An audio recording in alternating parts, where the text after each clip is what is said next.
ಏನು ಮಾಡೋದು, ನಾವು ಅಂದುಕೊಂಡಂತೆ ಏನೂ ನಡೆಯುತ್ತಿಲ್ಲ. ಎಲ್ಲರಿಗೂ ಪಡು ಕನ್ನಡ TV ಯೂಟ್ಯೂಬ್ ಚಾನಲ್ಗೆ ಸ್ವಾಗತ ಸುಸ್ವಾಗತ ಅಂತ ಹೇಳ್ತೀವಿ. ಶುರು ಮಾಡೋಕ್ಕಿಂತ ಮೊದಲು ಯಾರೆಲ್ಲ ನಮ್ಮ ಯೂಟ್ಯೂಬ್ ಚಾನಲ್ ಮೊದಲು ನೋಡ್ತಿದ್ರಿ ಅವರೆಲ್ಲ ಸಬ್ಸ್ಕ್ರೈಬ್ ಮಾಡ್ಕೊಳ್ಳಿ ಮತ್ತು ಅಲ್ಲೇ ಪಕ್ಕದಲ್ಲಿರೋ ಬೆಲ್ ಐಕಾನ್ ಪ್ರೆಸ್ ಮಾಡಿ. ಈ ಬಾರಿಯ IPL ಮೊದಲ ಪಂದ್ಯದಲ್ಲಿ ಭರ್ಜರಿ ಜಯ ಸಾಧಿಸಿದ್ದ ಚೆನ್ನೈ ಸೂಪರ್ ಕಿಂಗ್ಸ್ ತಂಡವು ಇದೀಗ ಸತತ ಸೋಲುಗಳಿಂದ ಕಂಗೆಟ್ಟಿದೆ. ಅದರಲ್ಲೂ ಡೆಲ್ಲಿ ಕ್ಯಾಪ್ಟನ್ಸಿ ವಿರುದ್ಧದ ತವರು ಮೈದಾನದ ಬರೋಬ್ಬರಿ 16 ವರ್ಷಗಳ ಬಳಿಕ ಸೋಲನುಭವಿಸಿದೆ.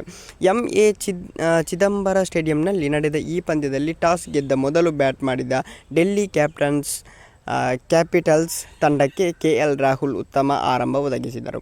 51 ಎಸೆತಗಳನ್ನು ಎದುರಿಸಿದ KL ರಾಹುಲ್ ಜವಾಬ್ದಾರಿಯುತ ಬ್ಯಾಟಿಂಗ್ನೊಂದಿಗೆ 3 ಸಿಕ್ಸ್ ಹಾಗೂ 6 ಫೋರ್ಗಳೊಂದಿಗೆ 77 ರನ್ ಬಾರಿಸಿದರು. ಈ ಅರ್ಧಶತಕದ ನೆರವಿನೊಂದಿಗೆ ಡೆಲ್ಲಿ ಕ್ಯಾಪಿಟಲ್ಸ್ ತಂಡವು 20 ಓವರ್ಗಳಲ್ಲಿ 6 ವಿಕೆಟ್ ಕಳೆದುಕೊಂಡು 183 ರನ್ ಕಲೆ ಹಾಕಿದರು. 184 ರನ್ಗಳ ಗುರಿ ಪಡೆದ ಚೆನ್ನೈ ಸೂಪರ್ ಕಿಂಗ್ಸ್ ತಂಡವು ನಿರೀಕ್ಷಿತ ಪ್ರದರ್ಶನ ನೀಡಿರಲಿಲ್ಲ. ಅಲ್ಲದೆ 20 ಓವರ್ಗಳಲ್ಲಿ 5 ವಿಕೆಟ್ ಕಳೆದುಕೊಂಡು 158 ರನ್ಗಳಲ್ಲೇ ಶಕ್ತರಾದರು. ಈ ಮೂಲಕ ಚೆನ್ನೈ ಸೂಪರ್ ಕಿಂಗ್ಸ್ ತಂಡವು 25 ರನ್ಗಳಿಂದ ಸೋಲೊಪ್ಪಿಸಿಕೊಂಡಿದೆ ಅಂತಲೇ ಹೇಳ್ಬೋದು. ಈ ಸೋಲಿನ ಬಳಿಕ ಮಾತನಾಡಿದ CSK ತಂಡದ ನಾಯಕ ಋತುರಾಜ್ ಗಾಯಕ್ವಾಡ್, ಕಳೆದ ಕೆಲ ಪಂದ್ಯಗಳಿಂದ ನಾವು ಅಂದುಕೊಂಡಂತೆ ಏನೂ ಸಹ ನಡೆಯುತ್ತಿಲ್ಲ ಎಂದು ನಿರಾಸೆ ವ್ಯಕ್ತಪಡಿಸಿದರು. ನಾವು ಅಂದುಕೊಂಡಂತೆ ಗುರಿ ಮುಟ್ಟಲು ಸಾಧ್ಯವಾಗುತ್ತಿಲ್ಲ. ಚೇಸಿಂಗ್ ಅನ್ನು ಸುಧಾರಿಸಲು ನಾವು ಪ್ರಯತ್ನಿಸುತ್ತಿದ್ದೇವೆ, ಇದಾಗಿಯೂ ಸಾಧ್ಯವಾಗುತ್ತಿಲ್ಲ ಎಂದರು.